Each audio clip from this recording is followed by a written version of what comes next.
Fans often see wrestlers get angry in the ring, but rarely do you get to see the drama that goes on backstage. Yeah, I know. I don't know what the to say. I didn't say nothing to the goddamn kid. I understand that. Well, no, you don't, because I'm making a videotape to some kid. In this video, you'll see some rare backstage arguments caught on camera, a few of which even led to real fights. Hey, you piece of shit.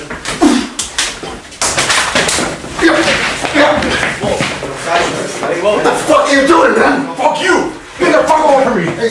March 30th, 2003 was the day Brock Lesnar nearly died. In his first WrestleMania match, the Beast took on the Olympic gold medalist, Kurt Angle. The two phenomenal athletes had one of the most physical WrestleMania matches of all time, but it nearly ended in tragedy. Earlier in the day, people backstage told Brock Lesnar that he should perform a shooting star press. Brock had performed this move earlier in his career, but stopped due to how dangerous it was. Lesnar did not want to do the shooting star press, but got talked into it. After wrestling with Kurt Angle for 20 minutes, Lesnar got onto the top rope to perform the high-risk move. It did not pay off and nearly cost Brock his life as he landed on his head and neck. Somehow, Lesnar was able to get back up and finish the match, but Lesnar's condition was getting worse and eventually he snapped. I was getting warm, I was getting sick, and all these people surrounded me and I was just going nuts. You know, people were grabbing me and wanted me down the stretcher and wanted me in the ambulance, and I wasn't having any of that.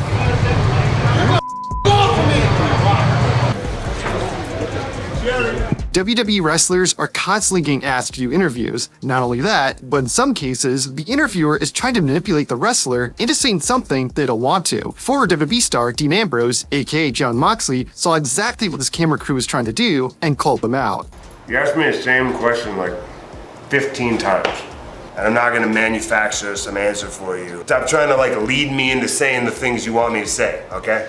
This is not the only time Ambrose got legitimately upset backstage. In late 2017, Dean Ambrose suffered a triceps injury and was out of action for 9 months. Finally, in August 2018, Ambrose was getting ready to make his return. A WWE camera crew was filming the Lunatic Fringe when he got a phone call informing him plans had changed. No way.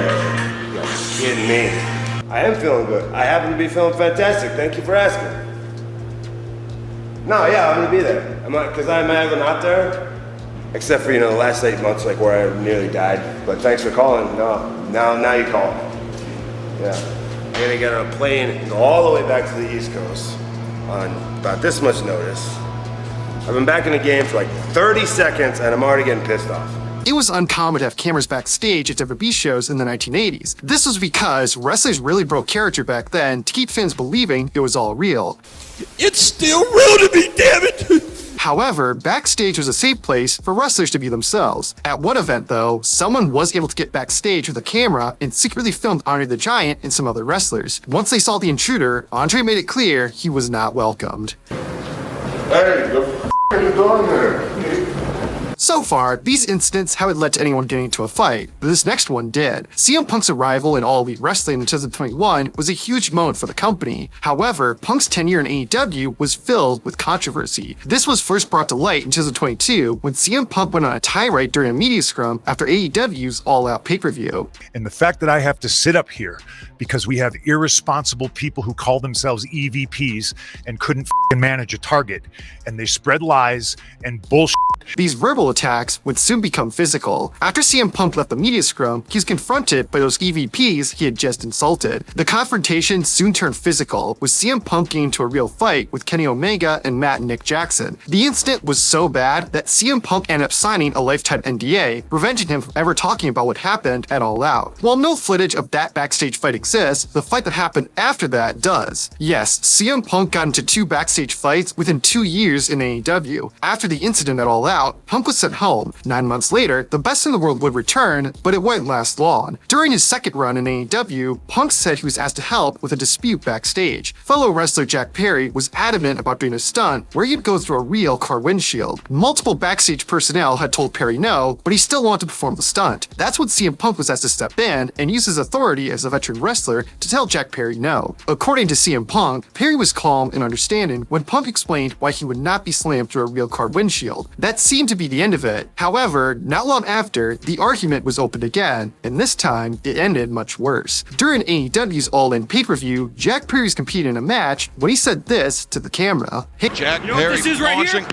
and then crushing Real glass! the Go abdomen. cry me a river.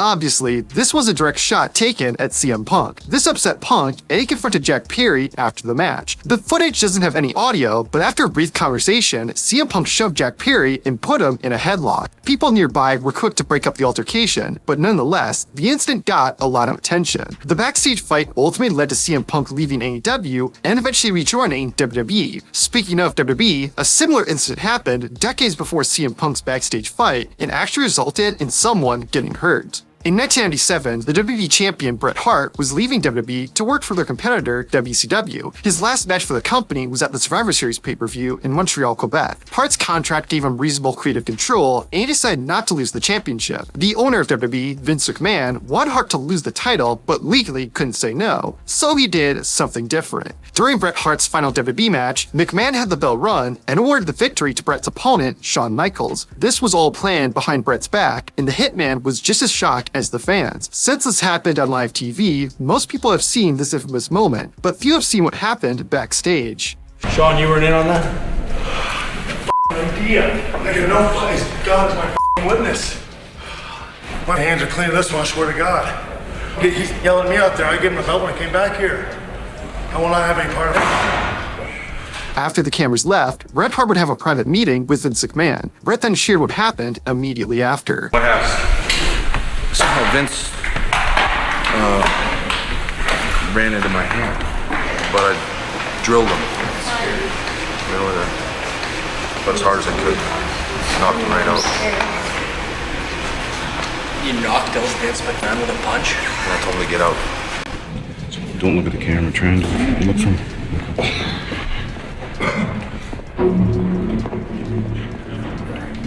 This isn't the first time a wrestler has been mad at Vince McMahon. Brock Lesnar and Roman Reigns' Universal Championship match at WrestleMania 34 is considered to be one of the worst main events in WWE history. The crowd was not into it, with fans chanting "This is awful" during the bout. Oh my God, and now Lesnar. It didn't help either that the match went through some last-minute changes. In the end, Brock Lesnar beat Roman and retained the Universal title. Despite the victory, the Beast was mad, presumably because of how horrible his match was. After the match was over, Brock went backstage and did this. I thought we were going to see that champion right there. Look at the rage on the face, in the eyes, the rage. Yes! If this were anybody else, they probably would have been fired for showing this level of disrespect to Vince McMahon. Yeah! But this is Brock Lesnar. In fact, it was reported that McMahon and Lesnar later talked things over and made amends. After wrestling for 30 years, Terry Funk was hanging up his boots and retiring. The hardcore icon was going to have one last match before calling it quits and hoped that his friend and fellow wrestler, Dennis Stamp, would be there. However, Stamp wasn't booked and refused to attend. Terry Funk then went to his friend and asked him to come to his retirement match, leading to an argument. I'm not going to be here, but... Why aren't you? Because I'm not booked. You're not going to be here. Why aren't you going to be here? Please be here. I'm not going to be here, Terry, because I'm not booked. That's an old rule. That's an old rule I've had for a long time. Because I'm not involved. I want you to come, please. Well, I'm asking you to please come, all right? I already have other arrangements, and don't take it personally, because I used to be in the dressing room and I used to see the old guys.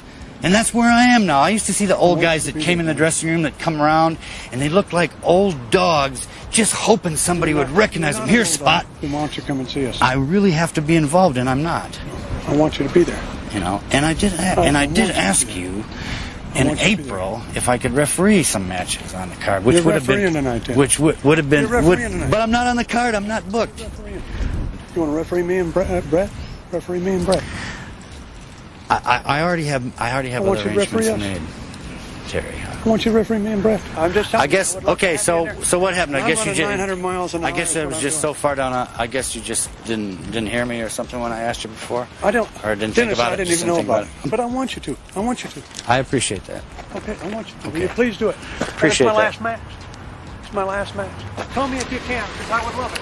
Okay. I would love it. I'd love to have you there as part of it. I appreciate that, Terry. I want you to be there. I appreciate that. Dennis Stamp did end up attending the show and was right by his friend's side. In fact, Stamp was the referee for Terry Funk's match that night against Bret Hart. Santino Marella was one of the funniest WWE wrestlers of all time, but just like everyone, he can get ticked off too. In 2005, Santino was trained at WWE's development system, OVW. During a show, Santino was playing a fan in the crowd. He was supposed to act afraid of the boogeyman, but instead, he laughed. The man in charge, Jim Cornette, became enraged and slapped Marella afterward. Cornette ended up getting fired, and Santino continued his WWE career. Over a decade later, while at a convention, Marella and Cornette bumped into each other, and it went as well as you would expect. Wait